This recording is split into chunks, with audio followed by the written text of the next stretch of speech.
Sebenarnya seseorang yang lahir karena disesar ataupun dioperasi itu haruslah dicek faktor internalnya, faktor dari dalam dirinya seorang ibu tersebut atau kedua calon orang tua tersebut. Nah, kebanyakan orang mengatakan faktor eksternal lah yang membuat seseorang lahir dioperasi. Bagaimana penjelasannya? Assalamualaikum warahmatullahi wabarakatuh. Bersama dengan Abdul Rais, Certified Hypnotherapy.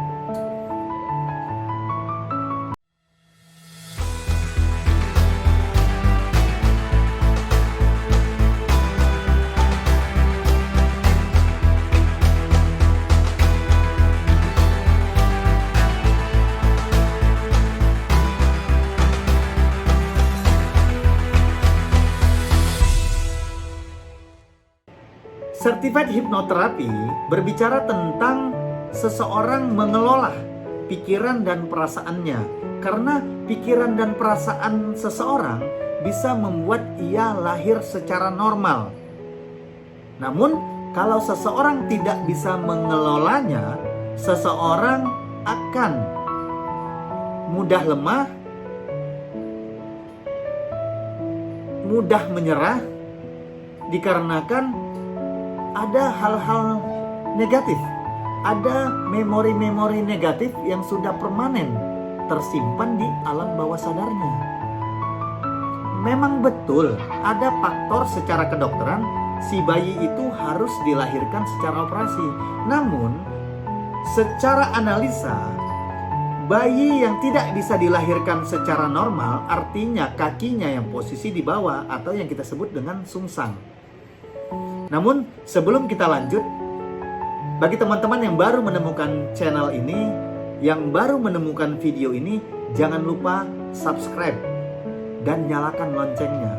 Karena akan ada notifikasi video-video baru yang akan bisa teman-teman ataupun Bapak Ibu nikmati, tonton, agar apa? Pengetahuan yang ada di alam bawah sadar kita itu tergantung pengetahuan apa yang kita tanamkan.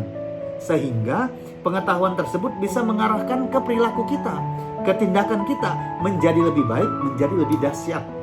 Mau? Jangan lupa subscribe. Lanjut ke seorang bayi yang menginginkan lahir secara normal. Apa sih tips-tipsnya? Nah, tipsnya adalah si pasangan, si calon ayah, si calon papa, si calon bapak haruslah berani memberikan ketenangan pikiran dan kerelaksasian perasaan seorang istri, seorang pasangannya, seorang calon ibu. Karena apa? Adegan-adegan perilaku-perilaku ayah dan ibu, ya, rasa-rasa yang negatif, rasa-rasa khawatir, rasa-rasa ketakutan, rasa-rasa emosi itu bisa membuat si bayi menjadi ikut emosi, menjadi tidak tenang, menjadi rewel, menjadi tidak bisa tidur. Nah, kalau adegan-adegan negatif ini sudah ditunjukkan kepada bayinya, walaupun ia di dalam perut, ia bisa merekam loh. Kalau usianya sudah melewati 120 hari. Karena bayi dengan umur atau usia 120 hari, Allah tiupkan ruhnya ke dalam janin si ibu. Pengetahuan ini sangat penting loh Bapak Ibu. Praktekkan, jangan yakini dulu, praktekkan dulu. No, kan tidak ada akibatnya. Ya, kalaupun belum terjadi artinya prakteknya belum maksimal. Tidak ada efek sampingnya. Jadi tidak perlu diyakini dulu. Kalau memang seseorang ibu belum hamil, ceritakan pengetahuan ini, ceritakan informasi ini kepada saudara, kepada adik, kepada kakak, kepada orang lain. Sebarluaskan video ini. Karena semakin banyak orang yang sehat raganya. Karena orang melahirkan itu raganya harus sehat. Namun awalilah jiwanya lah dulu yang harus sehat. Karena kalau jiwanya sehat, ia akan menjadi kuat.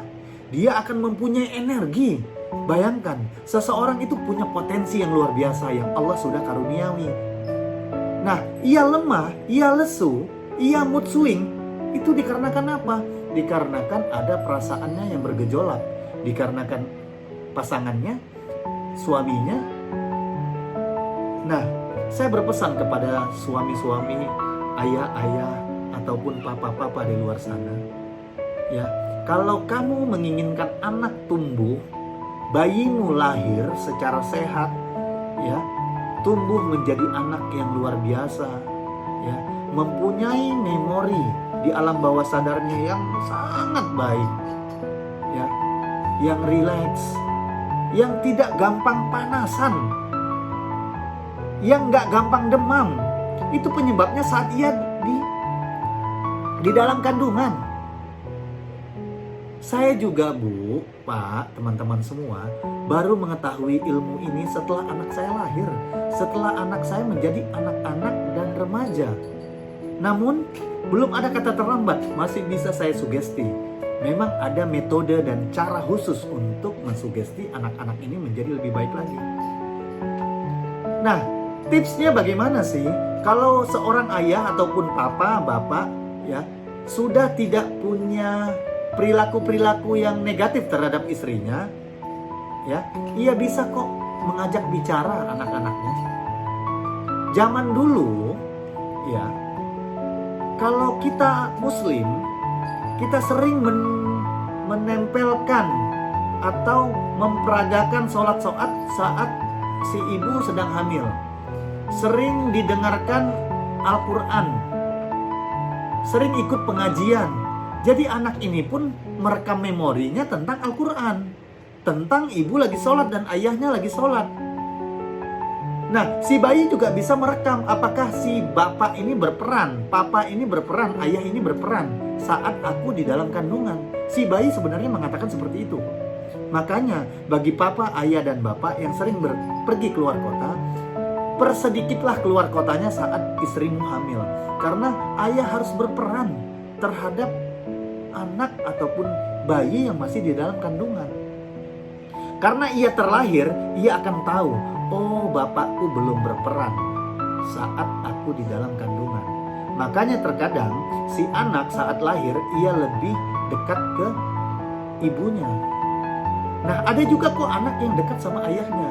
Nah, itu perlu dilihat saat hamil, ayahnya sangat berperan besar biasanya terhadap perjalanan kehamilan si ibu ataupun si istri. Nah, bagi agama-agama lain, mereka menempelkan musik-musik relaksasi ke dalam perut si ibu. Supaya apa? Supaya perasaannya bayinya tenang, rileks. Tenang dan rileks itu bisa sehat. Tanpa obat, Pak. Tanpa obat, Bu. Tanpa obat loh, teman-teman. Sangat luar biasa loh ilmu ini. Saya sampai ikut sertifikasi yang diadakan oleh negara, BNSP, saya ikuti. Demi saya semakin mahir, semakin kompeten dalam hal-hal yang seperti ini. Karena semakin banyak orang yang bisa bermanfaat, semakin banyak orang yang bisa sehat, bisa menjadi ayah dan ibu, memberikan parenting yang baik kepada calon-calon anaknya. Jadi mempunyai anak 10 pun no problem. Karena rezeki itu sudah diatur sama Allah Subhanahu wa Ta'ala. Yang terpenting Allah ridho dan kamu sanggup menjadi ayah dan ibu untuk membawai anak-anakmu sampai dewasa nanti. Nah, bagi ayah, bagi ibu, si bayi tadi bisa kok sambil dielus-elus, ya. Kalau memang belum ketahuan jenis kelaminnya, anak ayah yang luar biasa, ya, bisa dielus-elus perut istri kita. Atau si ibu bisa mengelus-elus perutnya bersama seorang suaminya. Anak ayah, anak ibu yang luar biasa. Alhamdulillah kita bersama ayah kumpul. Kita sudah sholat maghrib, Mak. Kalau memang adek ngerti omongan ibu, Adik bisa goyangkan kakinya di perut ibu.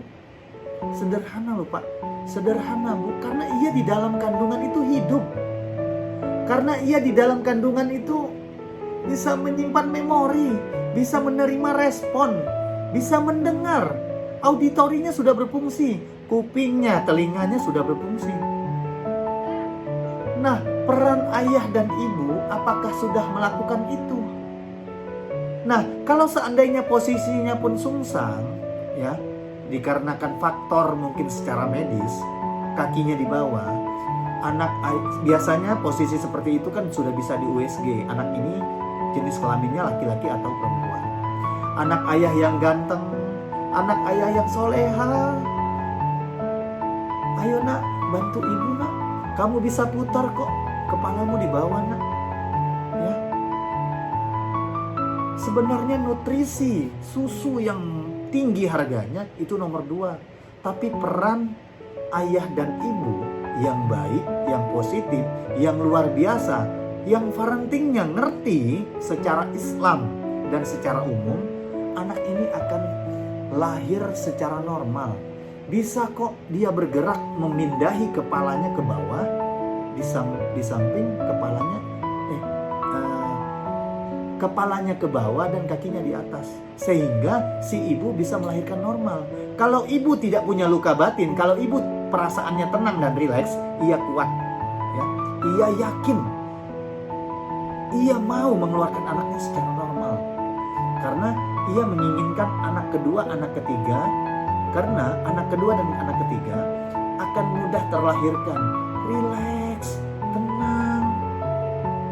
Bagi teman-teman Bapak Ibu ya yang menginginkan pengetahuan ini secara mendalam lagi, pengetahuan ini secara terstruktur, bisa hadir ke dalam kelas yang saya adakan dengan materi self forgiveness therapy. Seorang ayah ataupun ibu tidak mempunyai luka batin bisa hidup tenang, bisa hidup rileks, bisa bayinya sehat, bisa melahirkan secara normal. Daftar pada link di deskripsi, ya. Investasikanlah pengetahuan untuk tindakan-tindakan Bapak Ibu teman-teman menjadi lebih dahsyat lagi. Karena investasi sangat dibutuhkan dalam kehidupan keluarga ataupun diri kita masing-masing. Menurut Benjamin Franklin, 1 sen yang kamu letakkan di kepala akan kembali berlipat-lipat. Namun 1 sen yang kamu letakkan di sakumu akan habis saat itu juga. Jadi bagi teman-teman, jangan lupa like, comment, and share. Dari Jakarta Utara, wassalamualaikum warahmatullahi wabarakatuh.